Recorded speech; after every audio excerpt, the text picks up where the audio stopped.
নৈতিকতার মোরাল যারা তারাই এই বিষয়ে চুপ। কেননা আমরা বিশ্ববাসীকে বলতে চাই, সালাউদ্দিন বলতে চাই, হযরত ওমর রাদিয়াল্লাহু তাআলা আনহুর উত্তরসূরিরা এখনো এই পৃথিবী যতদিন পর্যন্ত চলবে, ততদিন আমাদের পরমকে লাল কুদুস এই এর জন্য আমরা আমাদের সবার জায়গা থেকে সবার বন্ধ করার স্কোপ নাই। তাই আমরা ইসরায়েল মুসলিম ভাই বোনদেরকে যেভাবে ইসরায়েলি দখলদার সেই ব্যক্ত করে জিন্দাবাদ, জাতীয়তাবাদী ছাত্রদল জিন্দাবাদ। সংক্ষিপ্ত বক্তব্য রাখার জন্য অনুরোধ জানাচ্ছি। বিসমিল্লাহির রহমানির রহিম। প্রিয় উপস্থিতি, আমি একটি কথা বলবো, আমাদের টাকা দিয়ে তারা এই হামলা চালায়। এখন কি করে আমাদের টাকা দিয়ে সে হামলা চালায়? আমরা প্রতিনিয়ত যে সমস্ত ইসরায়েলি পণ্যগুলো আমরা ক্রয় করি, সেখান থেকে তারা যে অর্থ পায়, সেই অর্থ দিয়ে তারা সেই গোলা বারুদ কিনে, সেই বারুদ দিয়ে আমাদের মুসলিম ভাইদের বুকের উপর আঘাত করে।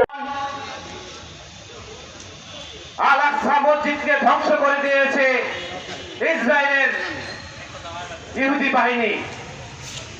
আমাদের হৃদয়ে রক্তক্ষরণ হয়েছে। এই আল আকসা মসজিদ ফিরে মুসলমানদের যে আবেগ তৈরি হয়েছে তা আপনারা ধ্বংস করে দিয়েছেন বোমা মেরে। কিন্তু ওই ভূমি দখল করতে পারবেন না কখনো। ইসরায়েল যত বোমা মারেন, স্থাপনা ধ্বংস হবে, কিন্তু ওই ভূমি আপনারা কখনো দখল করতে পারবেন না। কোরআনে স্পষ্ট লেখা আছে, মুসলমানদের বিজয় হবে ফিলিস্তিনে। আমরা ইনশাআল্লাহ আশা করি অতি শীঘ্রই এই ফিলিস্তিনের মুসলমানরা এই ইট পাথর ভাঙাগুলা থেকে আবার উঠে এসে আবার ওই ইসরায়েলের বিরুদ্ধে লড়াই করে বিজয় ছিনিয়ে আনবে ফিলিস্তিনের মাটিতে ইনশাআল্লাহ। তাদেরকে আশ্রয় দিয়েছে, আশ্রয় দেওয়ার পরে তারা আছে আশ্রয় দাতা হিসাবে দাদাকেই তারা তার ভূমি থেকে উড়িয়ে নিয়ে যাচ্ছে।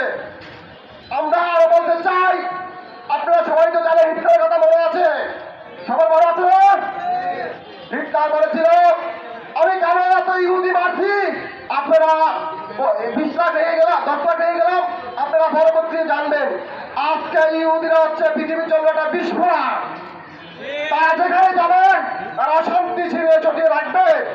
এই ইহুদিদের থেকে আমরা রক্ষা পাওয়ার একটা উপায়, আমরা 200 কোটি মুসলমান ঐক্যবদ্ধ হয়ে ফিলিস্তিনের পক্ষে দাঁড়াবো এবং যে কোনো যাই বিনিময়ে আমরা ইহুদিদেরকে প্রতিহত করবো এবং আমাদের যে পবিত্র ভূমি, সেই ভূমি আমরা কোন